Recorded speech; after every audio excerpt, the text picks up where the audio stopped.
Okay, here's our function from negative 1.4 to 1.4. Sketch the graph. So here are the zeros and the min and the max, and the endpoints at negative 1.4 down here.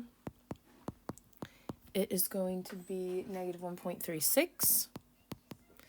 And at 1.4, it's going to be up here with positive 1.36. So if we want to indicate the zeros, so this is a 0 clearly, this is a 0, and this is a 0. And then we have a couple, so this is a min, and this is actually a min here. This is a max, and this is a max. These are local maxes and mins. Find the derivative.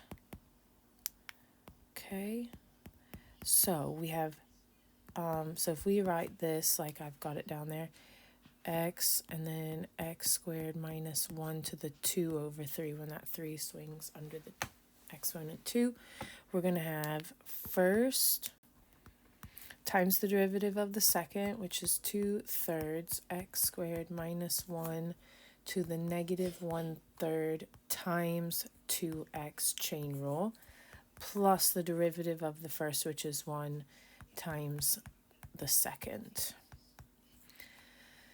Okay, find the x-coordinates of the max and min points for negative 1 to 1. All right, so if I just write this a little bit neater, that's 2x squared. No, it's not. It's 4x squared over 3, the cubed root of x squared minus 1. And then this one is the cubed root of x squared minus 1 squared. Okay, so if we want the x coordinates of the max and min point from oh, well, we've already got it here. So for clearly stating its domain, so we just need x squared minus 1 to be greater than or equal to 0. So x plus 1, x minus 1. And then we've got the zeros at negative 1 and 1. So if we check out on either side, negative times a negative, so that's a positive. 0 is a negative, and 2, that's a positive. So our domain for this is going to be x less than negative 1 or x greater than 1. Okay, so now the max and min points of f, we see x, and so it's not negative 1 or 1. So we've got negative 0.655, and x is 0.655.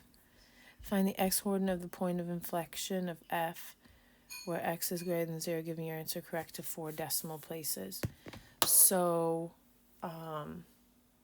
the smartest thing to do here is in your graphing calculator to graph the derivative function and then find the max or min of that, because that's going to be your point of inflection. Okay, so if we do that, we're going to tab and we're going to go to this little button here. And we want this one, so we want d dx. And then we're going to put in our function. So it's going to be x times bracket. If you don't put the times there, it won't do it for some reason. And then you want just this to the 2 over 3. So this is the derivative. Oh my gosh. Okay, so then if we want the x-coordinate of the point of inflection of f at x, so this blue one's f at x, the point of inflection is going to be where the derivative of the red function, which is the derivative of the blue function, where that's equal to 0. So we want the gradient of the derivative to be 0, which is happening at this min. So if we analyze graph, minimum, red function, here and there, this is the x-coordinate of our point of inflection. So if we menu trace, graph trace, and we put in 1.13389, enter, that right there is going to be the point of inflection where it changes from concave down to concave up. Okay?